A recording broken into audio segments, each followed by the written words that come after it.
हर हर महादेव। इस वीडियो में हम श्रावण मास मातम्य अध्याय 13 का श्रवण करेंगे, जिसमें दुर्वा गणपति व्रत का विधान बताया गया है, जिसका वर्णन स्वयं ईश्वर ने सनत कुमार के आगे किया है। तो आइए श्रवण करते हैं श्रावण मास मातम्य अध्याय 13 दुर्वा गणपति व्रत का विधान। सनत कुमार बोले, हे भगवान, किस व्रत के द्वारा अतुलनीय सौभाग्य प्राप्त होता है और मनुष्य पुत्र पौत्र धन ऐश्वर्य तथा सुख प्राप्त करता है? हे महादेव, व्रतों में उत्तम व्रत आप मुझे बताएं। ईश्वर बोले, हे सनत कुमार, तीनों लोकों में विख्यात दुर्वा गणपति व्रत है। सर्वप्रथम भगवती पार्वती ने श्रद्धा के साथ इस व्रत को किया था। हे मुनि सत्तम, इसी प्रकार पूर्व में सरस्वती, महेंद्र, विष्णु, कुबेर, अन्य देवता, मुनिजन, गंधर्व, किन्नर, इन सभी ने इस व्रत को किया था। श्रावण मास के शुक्ल पक्ष की शुद्ध व महापुण्यदायिनी चतुर्थी तिथि को इस व्रत को करना चाहिए, क्योंकि उसी दिन सभी पाप समूह नाश हो जाएगा।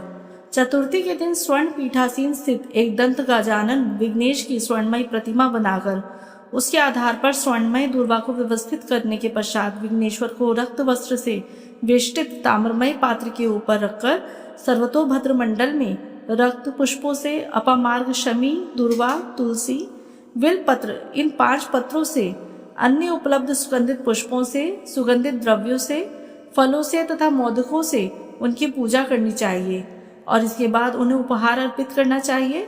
इस प्रकार अनेक उपचारों से भी गिरिजापुत्र विघ्नेश की पूजा करनी चाहिए। इस प्रकार कहें, सुवर्ण निर्मित इस प्रतिमा में मैं विघ्नेश का आवाहन करता हूँ। कृपा निधि पधारें। इस सुवर्णमय सर्वोत्तम रत्न जटित सिंहासन को मैंने आसन के लिए प्रदान किया है, इसलिए विश्व के स्वामी इसे स्वीकार करें। हे उमा सुत, आपको नमस्कार है।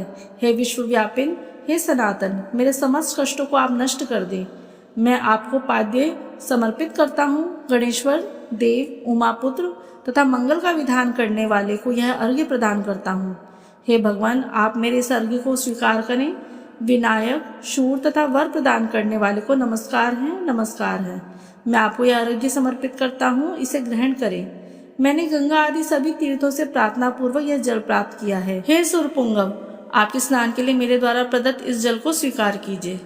सिंदूर से चित्रित तथा कुंकुम से रंगा हुआ यह वस्त्र युग्म आपको दिया गया है, आप इसे ग्रहण करें।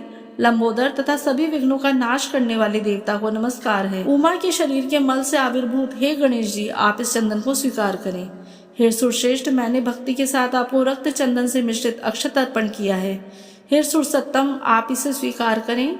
मैं चंपा के पुष्पों, केतकी के पत्रों तथा जपा कुसुम के पुष्पों से गौरी पुत्र की पूजा करता हूँ। आप मेरे ऊपर प्रसन्न हो।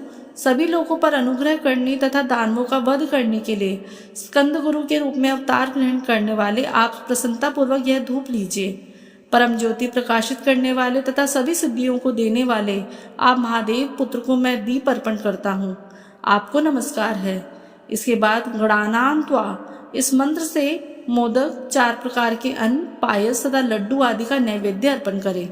मैं आपके मुख शुद्धि के लिए आदर पूर्वक कपूर, इलायची तथा नागवल्ली के दल से युक्त तांबूल आपको प्रदान करता हूँ। हिरण्यगर्भ के गर्भ में स्थित अग्नि के सुवर्ण बीज को मैं दक्षिणा रूप में आपको प्रदान करता हूँ, अतः आप मुझे शांति प्रदान कीजिए। हे गणेश्वर, हे गणाध्यक्ष, हे गौरीपुत्र, हे गजानन, हे इभानन, आपकी कृपा से मेरा व्रत पूर्ण हो। इस प्रकार आपने सामर्थ्य के अनुसार विघ्नेश का विधिवत पूजन करके उपसकर निवेदित सामग्री सहित गणाध्यक्ष को आचार्य के लिए अर्पण कर देना चाहिए। उनसे प्रार्थना करें, हे भगवान, हे ब्राह्मण, दक्षिणा सहित गणराज की मूर्ति आप ग्रहण कीजिए। आपके वचन से मेरा यह व्रत आज पूर्णता को प्राप्त हो। जो मनुष्य 5 वर्ष तक इस प्रकार व्रत के उद्यापन करता है, वह वांछित मनोरथों की प्राप्ति करता है और देहांत के बाद शिवलोक को जाता है। अथवा 3 वर्ष तक जो इस व्रत को करता है, वह सभी सिद्धियां प्राप्त कर लेता है। जो व्यक्ति उद्यापन के बिना ही इस उत्तम व्रत को करता है, विधि के अनुसार भी उसका जो कुछ किया हुआ होता है वह सब निष्फल हो जाता है। अब उद्यापन विधि बताई गई है।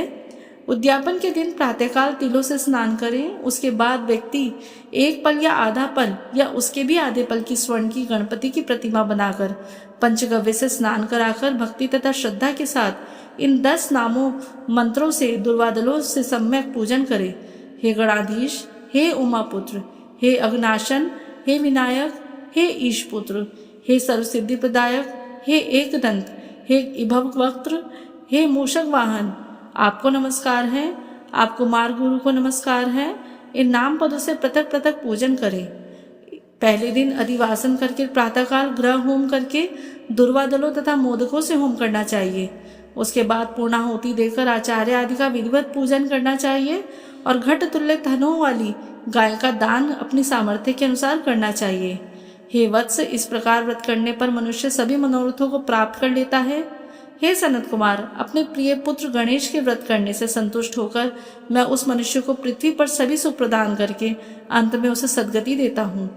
जैसे दुर्वा अपनी शाखा प्रशाखाओं के द्वारा वृद्धि को प्राप्त होती है, उसी प्रकार मनुष्य की पुत्र पौत्र आदि संतति निरंतर बढ़ती रहती है।